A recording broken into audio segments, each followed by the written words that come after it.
just around the corner to Schneider, Indiana, for a visit to a unique place that is a bed and breakfast music recording studio.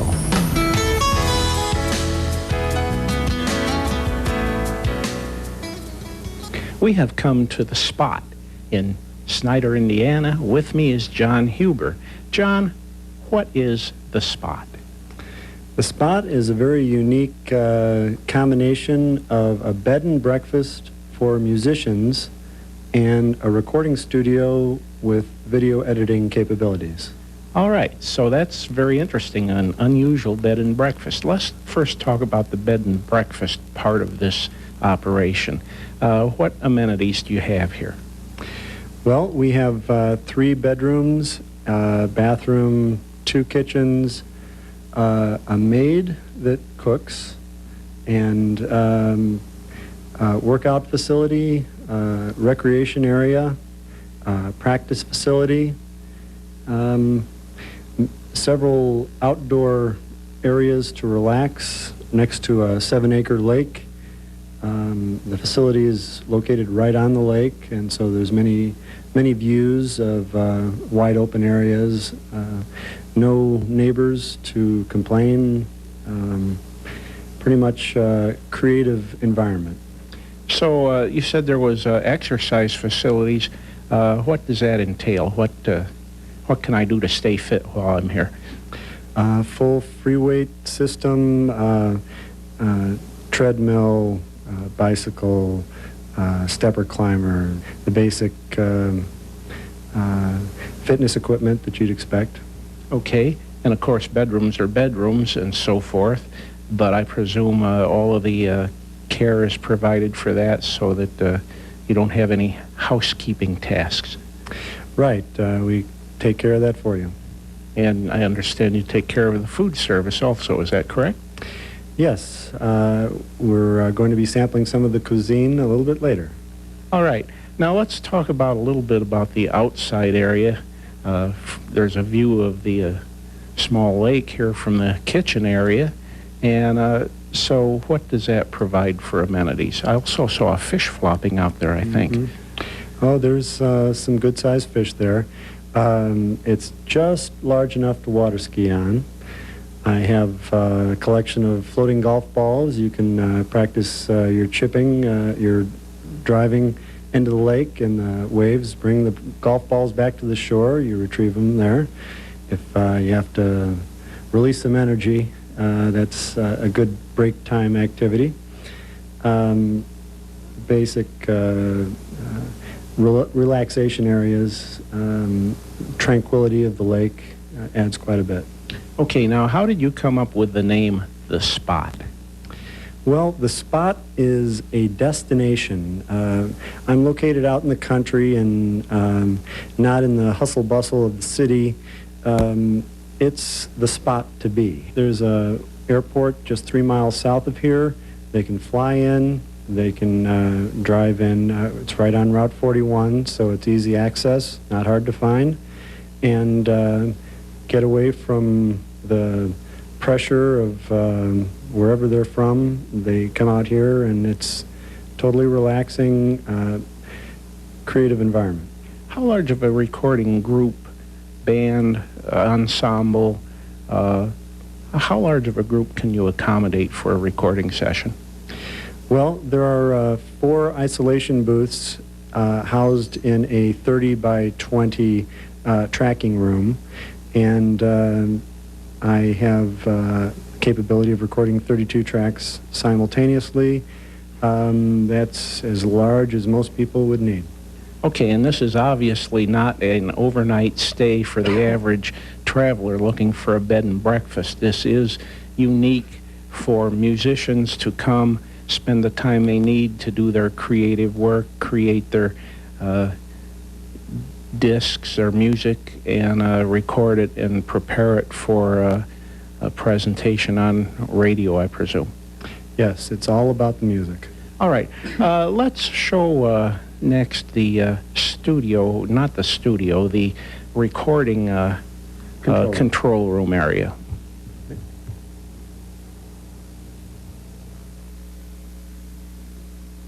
We have moved to the control room here at the Spot, and John is going to tell us a little bit about the control room and how important it is to the whole business of making audio recordings. First of all, John, it must have taken a great deal of planning, and you came up with a concept of a place out in the country, isolated, where musicians could come, relax, play, work, and do their project without any of the hassles of the city. So how did you come up with this whole concept, and how did you come up with the plans for this? Well, I did a lot of research, spent quite a bit of time down in Nashville, touring other studios, the people that know what they're doing, getting the best ideas that they've come up with and incorporated them into my design. But mainly I went with an architect that has been designing studios for 25 years, Rob Vukolich with Pyramid Audio, and he did an excellent job, provided some line drawings that allowed me to visualize the end product. And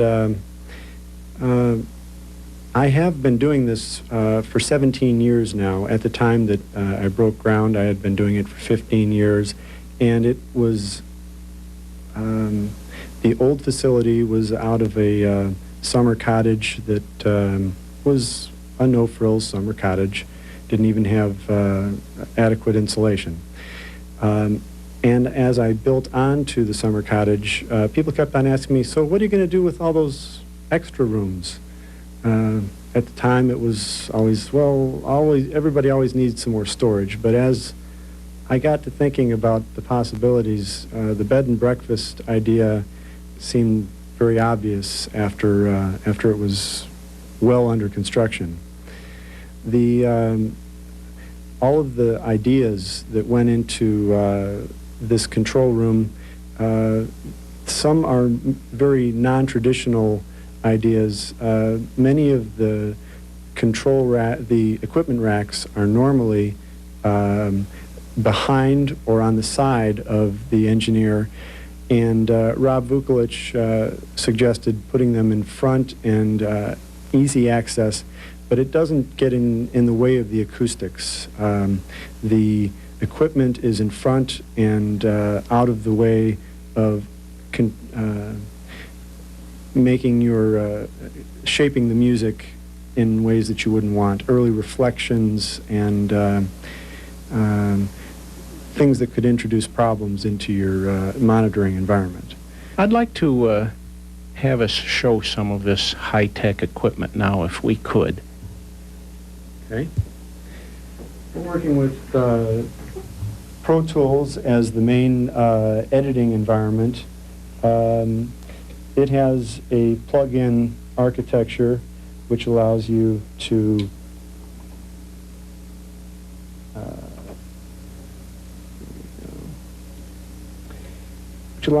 use effects processors just by selecting them and putting them in line. Right now we're looking at the Pro Audio Analyzer, which tells you a lot about the music that you're listening to.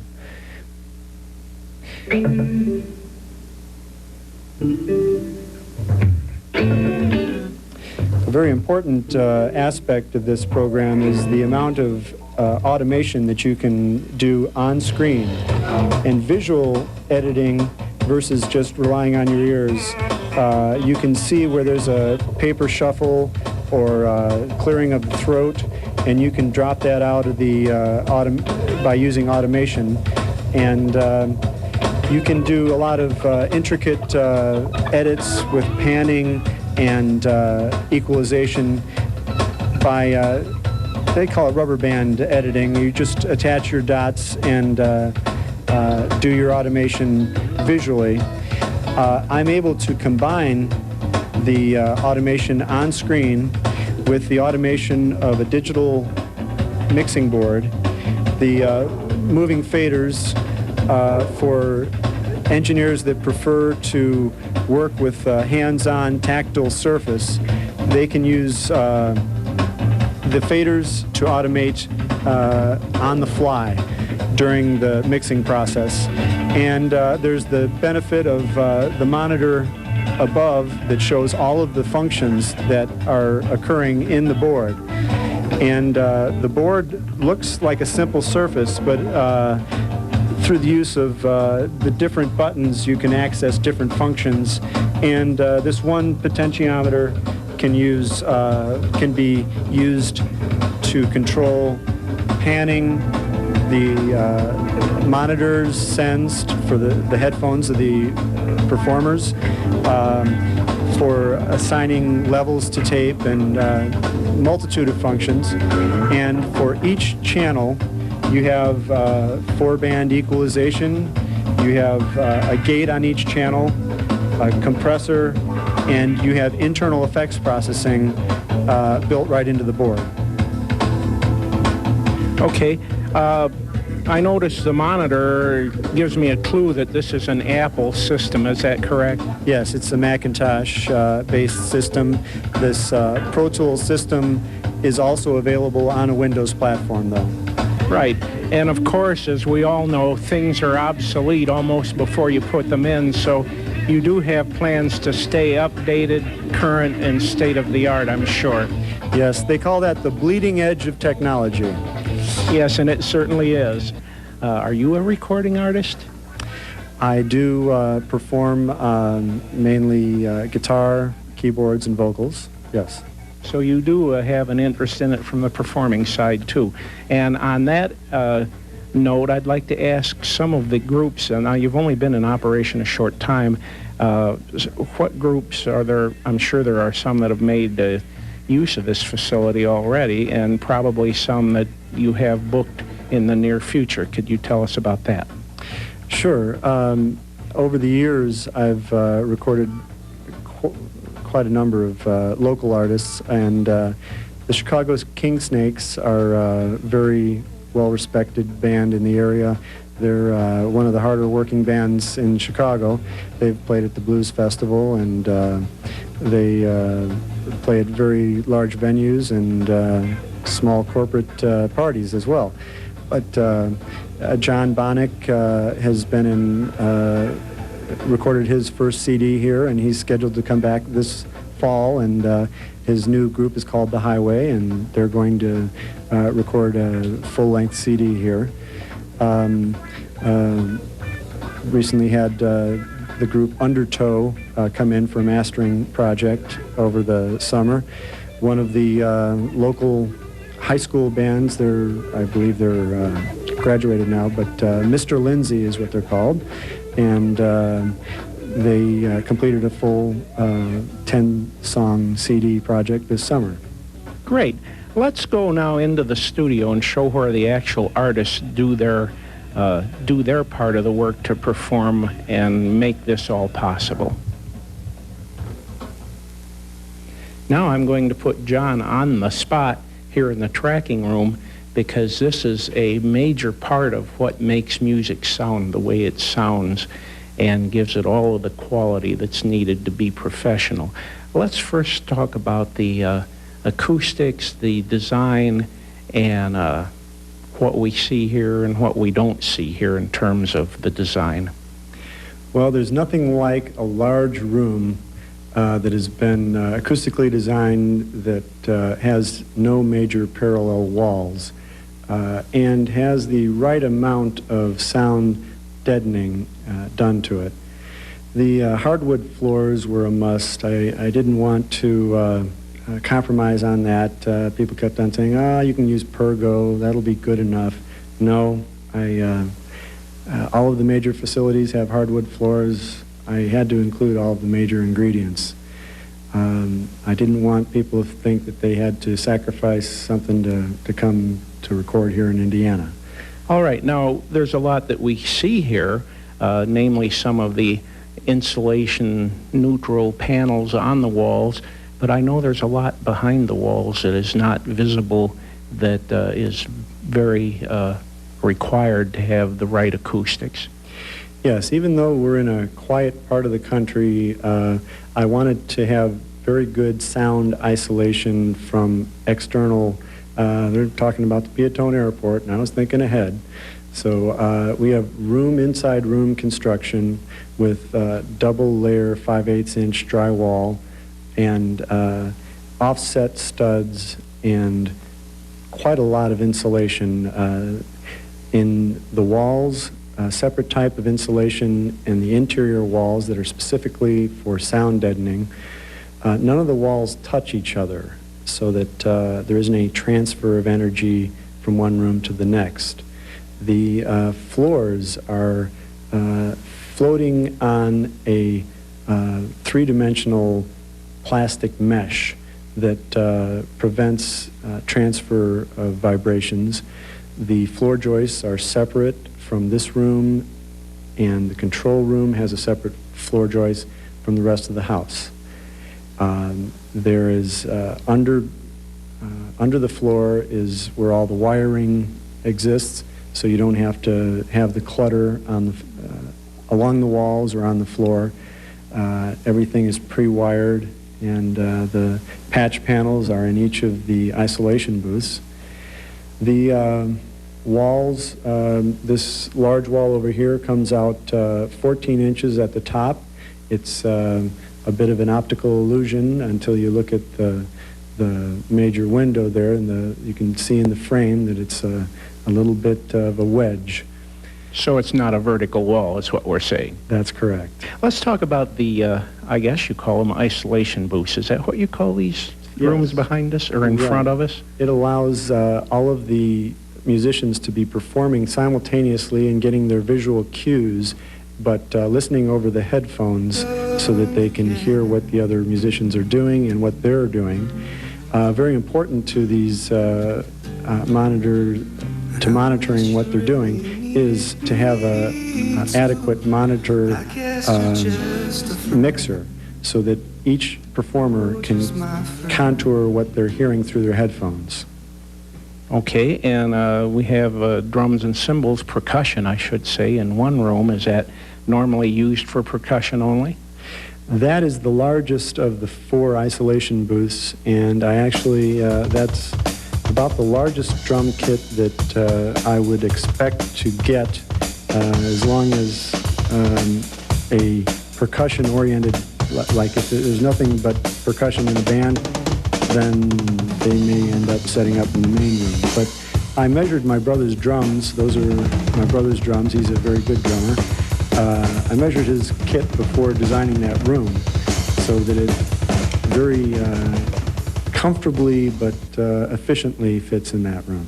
All right. One other thing I want to touch on, recording a piano is extremely difficult. It's just a real challenge to get the right sounds for piano, as you know. Yes. And I see a grand piano here, or a baby grand, and it reminded me that I wanted to ask what unique challenges that presents.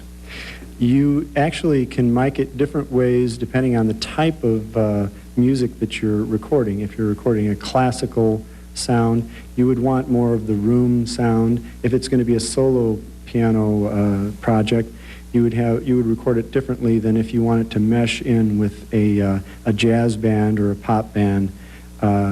You can get the same piano to sound differently depending on how you mic it. All right. At this point, I'd like to bring in a gentleman who has actually done some recording here. If you'll join us, please. And you are? I'm Mitch Reese. Mitch, you have chosen this facility to do some recordings. Let's talk about that for a moment. How about if you and I trade spots here? Sure. Yeah, John and I were introduced, I guess, in early spring of '95, and I came out to the studio to see his facility and meet him, and we got to talk, and I liked John, and even when we started in the old place, done all this wonderful new things, and John was really a great inspiration. He's put a love and heart into my project that I didn't think I could find anywhere else, and we've been good friends ever since, and he helped me finish my recording and got it out in the market and getting some airplay in Europe and here in the country, and we've become really good friends, and I'm glad to be a part of this place. Okay. He works me like a dog around here, but I don't mind. Okay. I love it. As we talk here a little bit, let's hold up your CD. And what is your particular recording talent? Are you string or I what's... do lead vocals and guitar, and I did bass on most of the tracks also. It's Americana, some little bit of country. I have a lot of influences, jazz, blues, some earlier rock and roll, but it's all kind of entwined in this. Now, I'm sure you've worked in a lot of other recording studios, as all recording artists do, particularly when they're on the road and going all over the place.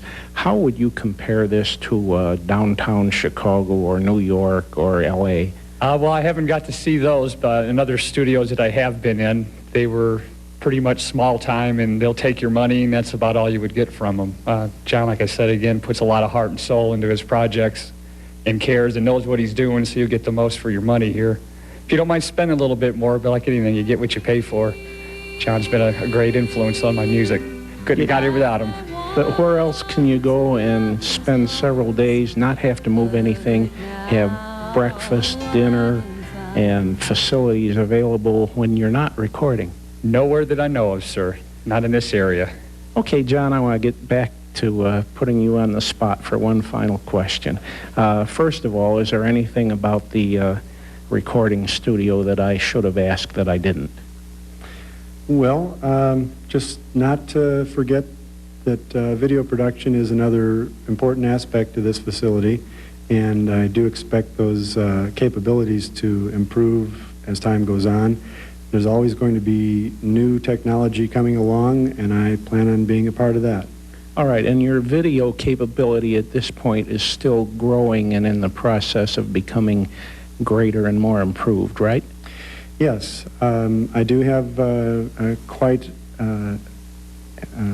capable DV cam digital video camera and editing equipment, as well as Media 100 computer-based editing system. John, I'd like to thank you for taking time out to show us this very unique bed and breakfast audio-video studio complex here in Schneider, Indiana. The spot, not for the everyday bed and breakfast tourist, but for musicians who want to have it all. From Schneider, Indiana, on the spot, I'm Kate Williams. On behalf of all of us at our Munster Television studio, I'm Kate Williams. Thank you for watching, and meet us again next Sunday morning at 9:30 a.m. to roll just around the corner on WYIN Channel 56.